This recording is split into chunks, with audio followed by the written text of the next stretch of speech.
Near the River Nile, the pyramids have been silent witnesses to the sun's rising for over 3,500 years. The Colosseum in Rome stands empty. Some 1,900 years ago, it resounded to crowds cheering gladiators in combat.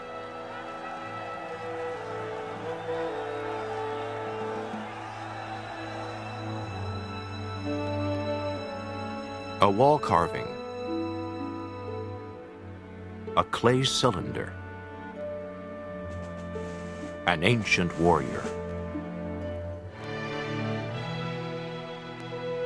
Why should artifacts and ruins interest us today?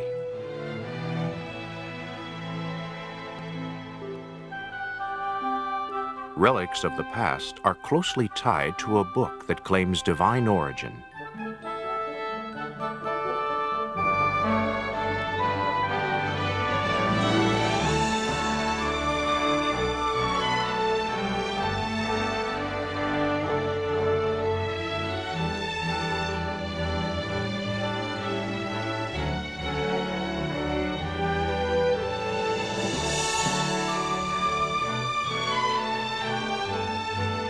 Faithful men of God began to write the Bible some 3,500 years ago. It is actually a collection of books that gives us prophecy, history written in advance. But is it reliable? And how can it help us today? To answer, let's examine some prophetic statements found in the Bible. For example, 2,600 years ago, the Bible writer Daniel saw in a dream the rise and fall of 5 world powers, 4 of them before they even existed. These world powers would have a direct impact on God's people down to our day. But how did Daniel and other prophets get their information? The Bible answers at Daniel 2:28. There exists a God in the heavens who is a revealer of secrets. The source of the Bible's reliable information is its author, Jehovah God. Archaeological discoveries demonstrate the reliability of Bible prophecy and the accuracy of Bible history. To verify this, let's consider the march of some world powers.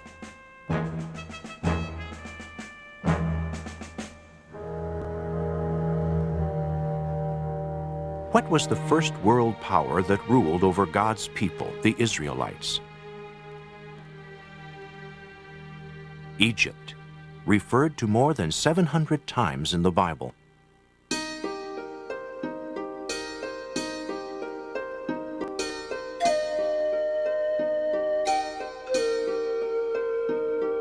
Does the Bible paint an accurate picture of ancient Egypt? 2 Chronicles 12:2 states, It came about in the 5th year of King Rehoboam that Shishak, the king of Egypt, came up against Jerusalem. What does history establish? The Egyptians were mighty warriors, and they left records of their military campaigns. An inscription in the temple at Karnak, Egypt, lists the cities that Egyptian pharaoh Shishak captured in Israel.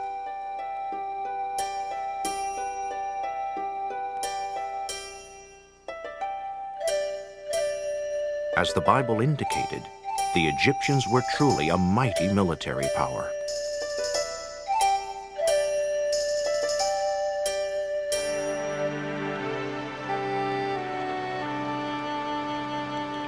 The Nile, the Earth's longest river, has always been Egypt's lifeline.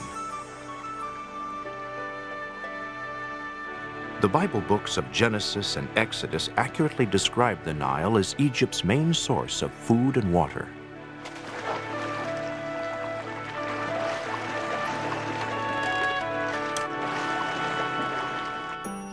The book of Numbers says that the Israelites, wandering in the desert, longed for the variety of food they left behind in Egypt.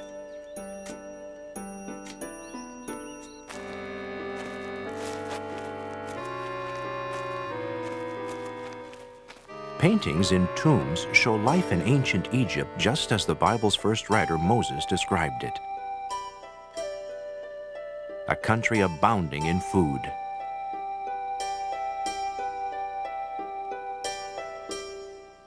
How did the Egyptian religion differ from that of the Israelites? The rulers were viewed as gods. Thus, haughty Pharaoh disdained the Israelite god, Jehovah. Who is Jehovah, so that I should obey his voice? I do not know Jehovah at all. Pharaoh was not the only god the Egyptians worshipped. The names of 740 other gods were found in the tomb of Pharaoh Thutmose III. Many of their gods had human bodies and animal heads.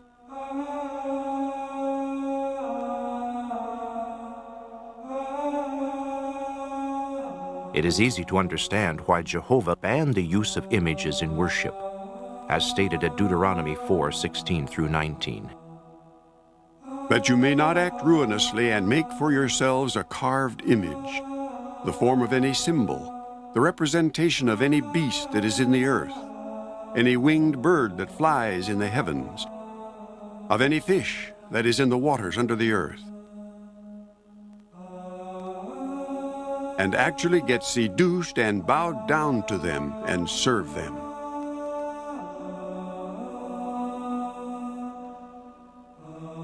The Egyptians also worshipped triads, or groups of three gods. They used the cross or ankh, a symbol of life. And they believed in the immortality of the soul.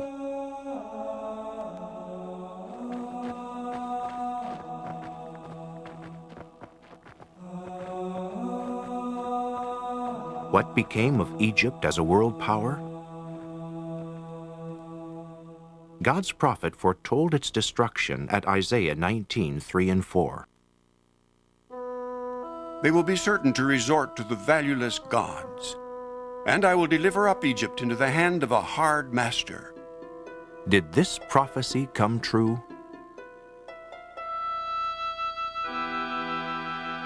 A cuneiform inscription shows the Assyrian king Esarhaddon boasting of his conquest of Egypt. I fought bloody battles against Tirhakah. 5 times I hit him with my arrow. Thus, Egypt's vast wealth and military might could not stop the fulfillment of God's prophecy. The Bible, accurate and reliable.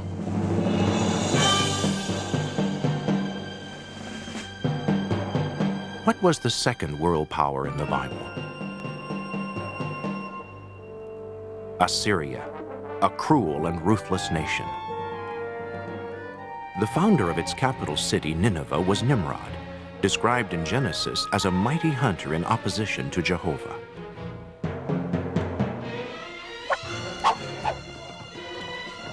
The Assyrians loved to hunt. Ashurbanipal, known in the Bible as Asenaper, hunts lions that have been captured, imported, and later released.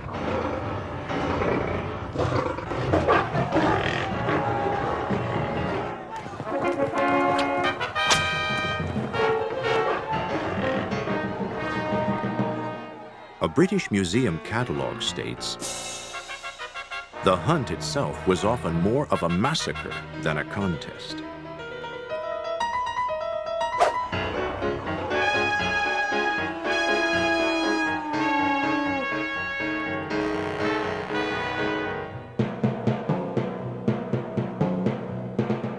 Animals were not their only prey. The Assyrians also hunted humans in ruthless warfare.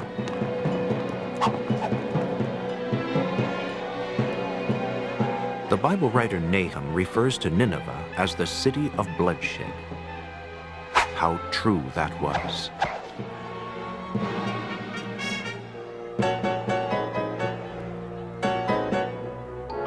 Soldiers play catch with human heads.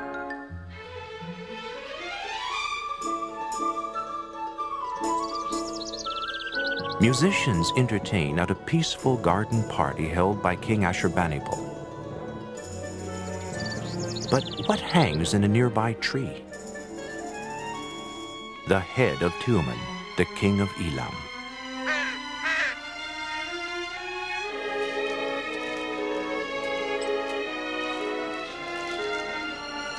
Assyrian king Ashurnasirpal boasted, Many captives from among them I burn with fire. From some I cut off their noses, their ears, and their fingers. Of many I put out the eyes. I made one pillar of the living and another of heads. a soldier is rewarded for his pile of enemy heads. Because of Assyria's violence and pagan religion, Nahum warned, Nineveh has been despoiled. A sword will cut you off. There is no relief for your catastrophe.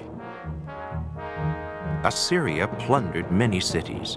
Then in 632 BCE, Nineveh itself was destroyed. For centuries, its location was forgotten.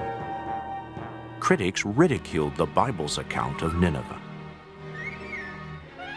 In 1847, an English archaeologist discovered Nineveh's ruins. His sketches depict Sennacherib's palace, the same Sennacherib named 13 times in the Bible. But more was to come. Isaiah mentions Sargon, a king of Assyria. Again, critics claimed the Bible was wrong, since there was no other proof of his existence. The Bible's accurate history was confirmed when archaeologists uncovered Sargon's 200-room palace at Khorsabad. He is now one of the best-known kings of Assyria.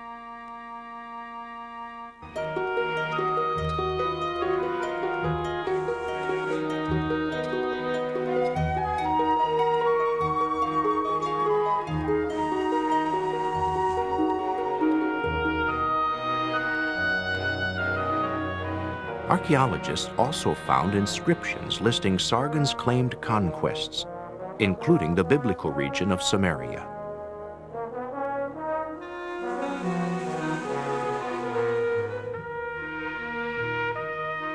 The Bible tells us Sennacherib, king of Assyria, was assassinated by his sons. Ancient documents discovered by archaeologists support this biblical statement.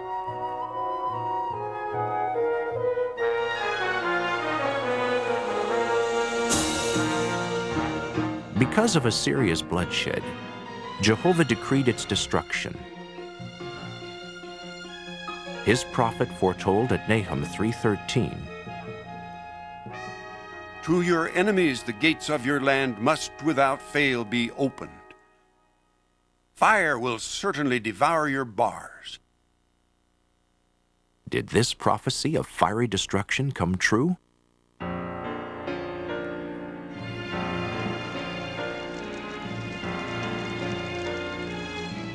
Charred markings of raging fires on the walls of Sennacherib's palace verify the fulfillment of this prophecy.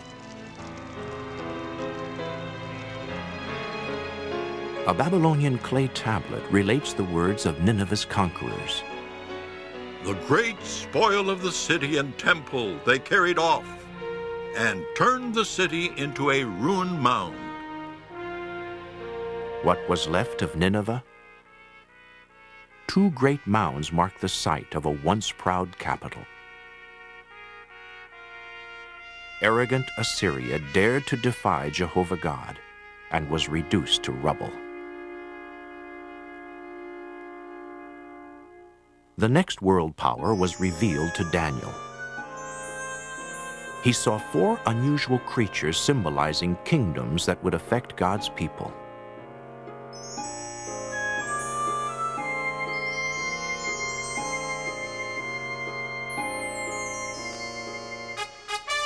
What did the lion with wings depict? mighty Babylonian Empire. The city of Babylon was described by the prophet Isaiah as the decoration of kingdoms.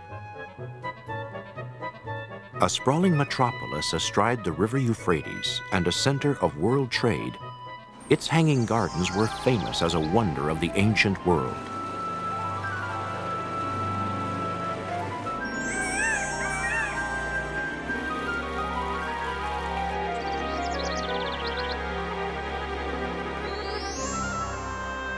An idea of the city's splendor can be seen from the reconstructed Ishtar Gate at the Museum of Western Asiatic Antiquity in Berlin.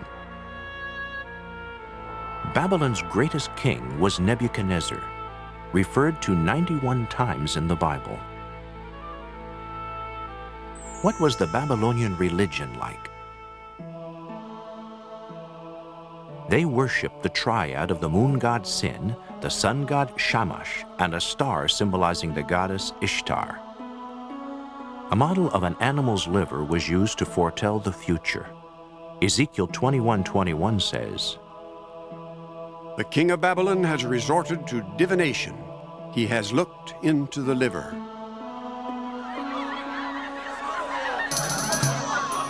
How did Babylon relate to God's people?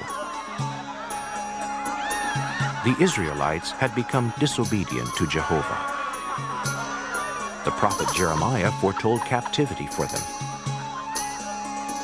I shall give them into the hand of the king of Babylon, and he will actually take them into exile.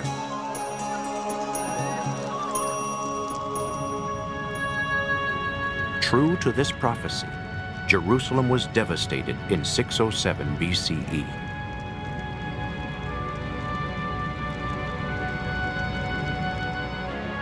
The Babylonian Chronicle confirms the capture of Jerusalem by King Nebuchadnezzar.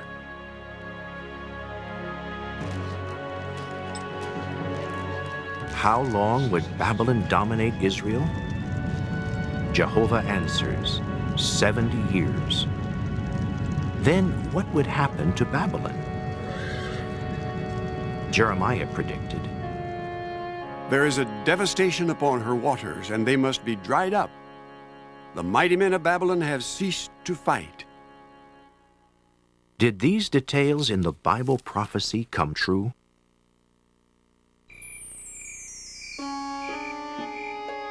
The date, October 5th, 539 BCE.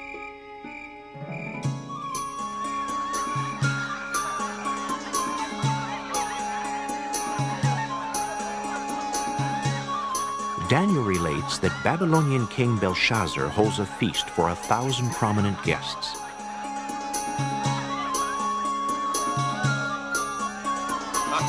They praise their false gods while drinking from sacred vessels looted from Jehovah's temple 70 years earlier.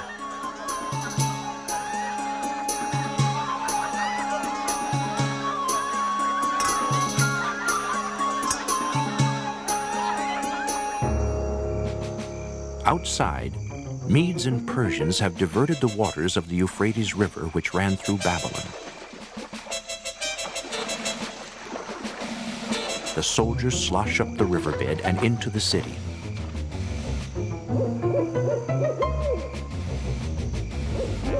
Before the sun rises, Babylon is overthrown, and Belshazzar is dead. Babylon's mighty empire is finished. God had spoken. The Nabonidus Chronicle describes the fall of Babylon. It happened just as Jeremiah foretold. In one night, mighty Babylon's golden glory had lost its luster. Medo-Persia marched in to become the fourth world power of Bible history. As Daniel's dream foretold, it arose to devour much flesh like a hungry bear. Although different in culture and dress, the Medes and Persians functioned as a united power.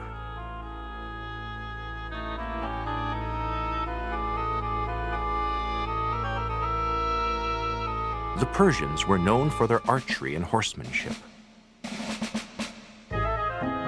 As their empire grew,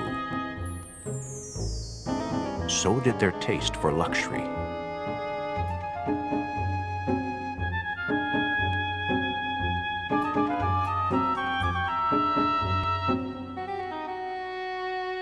Persian emperors built impressive palaces. The one located in Shushan is where Persian King Ahasuerus made the Israelite Esther his queen.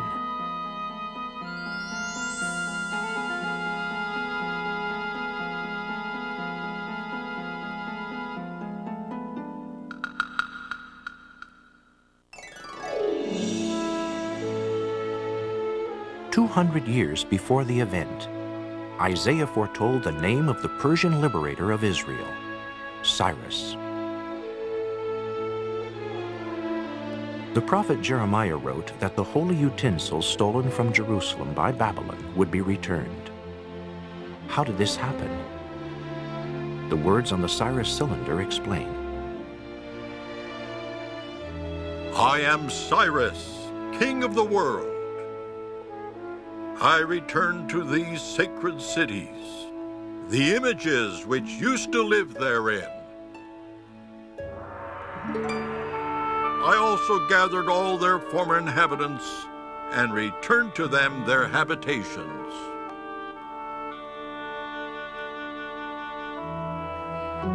True to his policy of religious toleration, Cyrus the Great allowed Jewish captives to return home and rebuild the Temple of Jehovah at the end of the foretold 70-year captivity. By the 4th century BCE, the Medo-Persian world power was coming to its end. According to Bible prophecy, who would take over? Daniel 7:6 states, I kept on beholding, and see there, another beast, one like a leopard, but it had 4 wings of a flying creature, and there was given to it rulership indeed. This beast represented the rapidly moving Macedonian or Greek power coming from the west. But who could move the Greek army swiftly to conquer Persia? How was his role in history foretold 200 years in advance? In Daniel chapter 8, God's prophet sees Medo-Persia as a 2-horned ram. Next, a male goat proceeds to strike down the ram and break its 2 horns. Who is this male goat? Daniel 8:21 answers. The hairy he-goat stands for the king of Greece.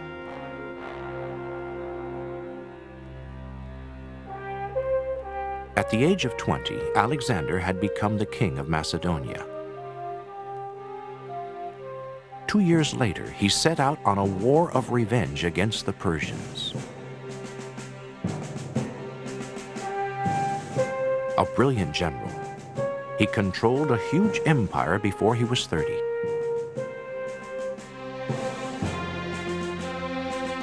Like a swift and agile leopard, and with lightning speed, Alexander the Great conquered the world of his day. Thus, Greece became the 5th world power of Bible history, larger than any preceding it. Alexander's conquest spread Greek culture and language throughout a vast area. It was the language later used to record the Christian Greek scriptures of the Bible.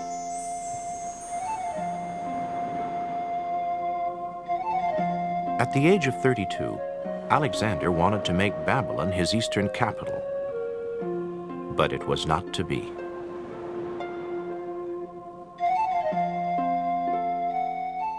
Speaking in symbolic language, Daniel prophesied, The male of the goats, for its part, put on great airs to an extreme. But as soon as it became mighty, the great horn was broken, and there proceeded to come up conspicuously 4 instead of it.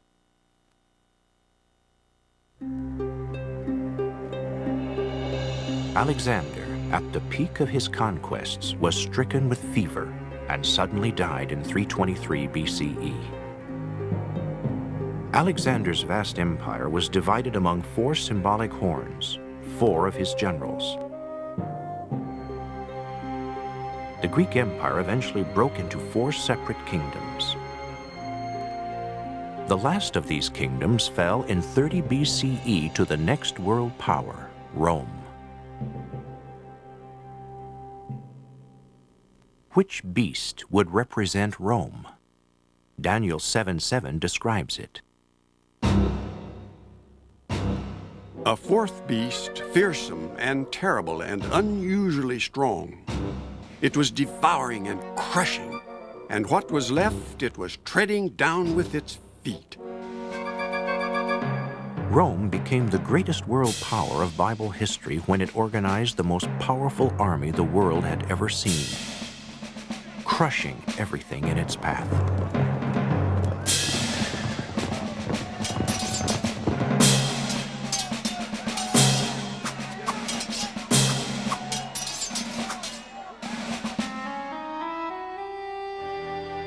Evidence of this powerful empire can be seen in Europe, Asia, and North Africa.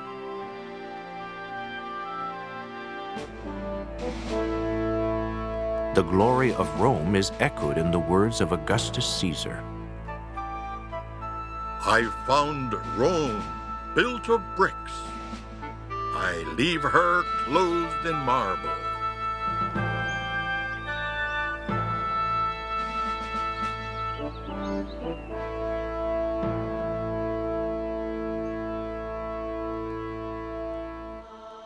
The Caesars were worshipped as gods. Emperor worship was a test of loyalty for early Christians. An inscription from Asia Minor says of the emperor, He is the paternal Zeus and the savior of the whole race of man, who fulfills all prayers, even more than we ask. altars and temples were built for Caesar worship. Which Caesars are mentioned in the Bible? Augustus Caesar was emperor when Jesus was born, as recorded by the Gospel writer Luke.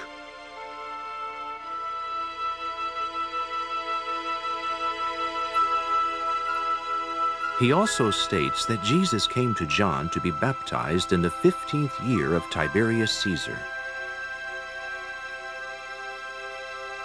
Jesus' entire 3.5-year ministry took place during the reign of Tiberius.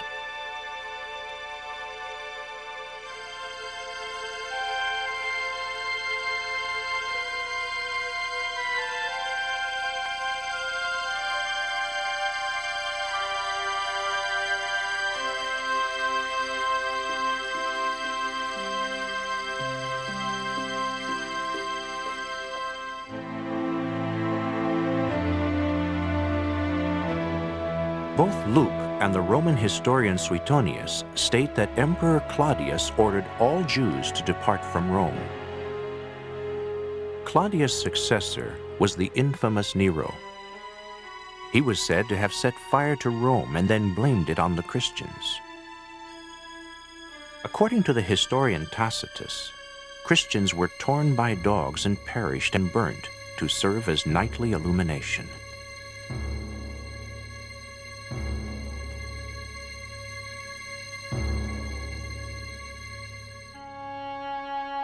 During this persecution, the Apostle Paul was imprisoned for a second time and was likely executed at Nero's orders. The Arch of Titus commemorates the Roman victory over Jerusalem in 70 CE, a conquest foretold by Jesus 37 years in advance.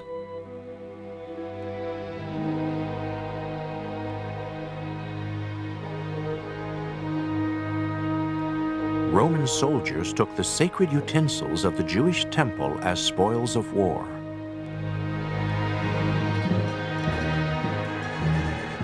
Those not heeding Jesus' warning to flee Jerusalem perished or were taken captive.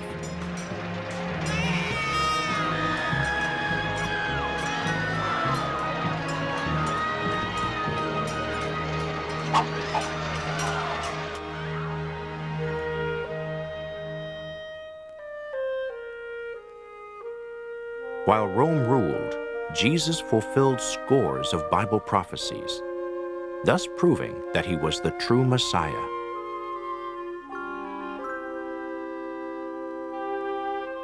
Jesus was the one spoken of at Daniel 7:14. His rulership is an indefinitely lasting rulership that will not pass away, and his kingdom one that will not be brought to ruin. In contrast, the Roman world power was to be brought to ruin. Moral, social, and political decay led to its fall. What was to replace Rome and become the seventh great world power? Like Daniel, the Apostle John saw visions of future events. At Revelation 17:10, he tells us, There are 7 kings. 5 have fallen, one is, the other has not yet arrived. which 5 kings or world powers had fallen? Egypt, Assyria, Babylon, Medo-Persia, and Greece. Rome existed in John's time. But which power had not yet arrived? In Revelation 13, this world power is described as having 2 horns like a lamb, symbolizing a dual world power. Which 2 governments today share the same language and have had influence over all the earth? Britain and the United States.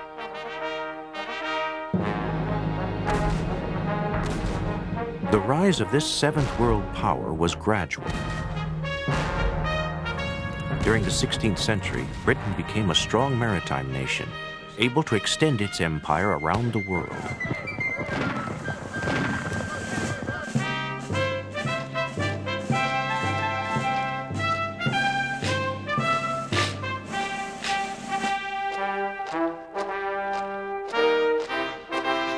In 1776, part of the British Empire broke away and eventually became the United States of America.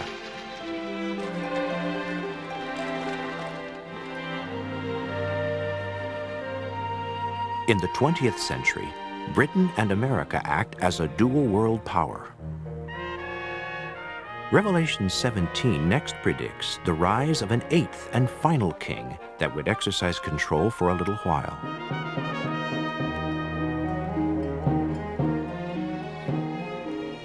The United Nations today is this 8th king,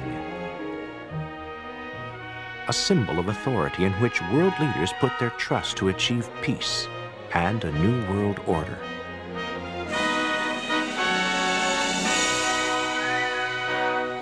Can men really bring about that new world order? Will they beat their swords into plowshares? What does history teach us? Ecclesiastes 8:9 states, All this I have seen, that man has dominated man to his injury.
prophecies given to Daniel and John have proved true for 2,500 years of man's governments.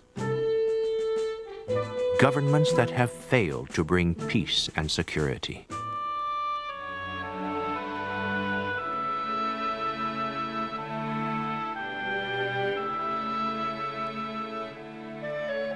We can have confidence in what is next foretold.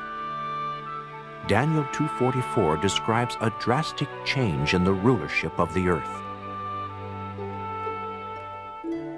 In the days of those kings, the God of heaven will set up a kingdom that will never be brought to ruin.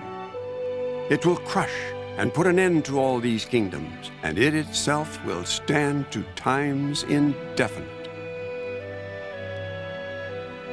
This is the kingdom government that Jesus taught his followers to pray for at Matthew 6:10. Let your kingdom come. Let your will take place as in heaven, also upon earth. What benefits will God's kingdom bring? God's word at Psalm 37 foretells that righteous people will live forever on a paradise earth. And most beautiful of all, Jehovah tells us at Revelation 21:4, He will wipe out every tear from their eyes, and death will be no more. Neither will mourning, nor outcry, nor pain be any more. The former things have passed away.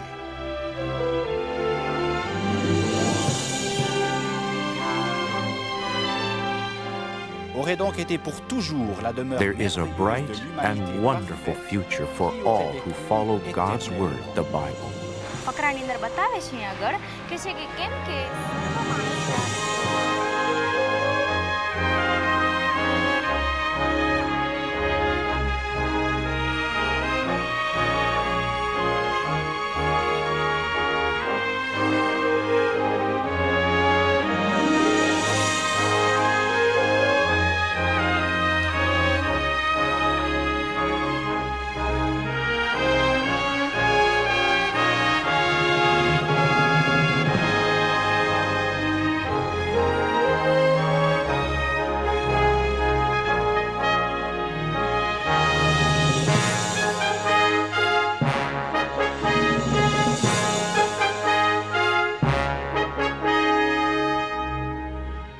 we can be sure that the Bible is a book of accurate history and reliable prophecy.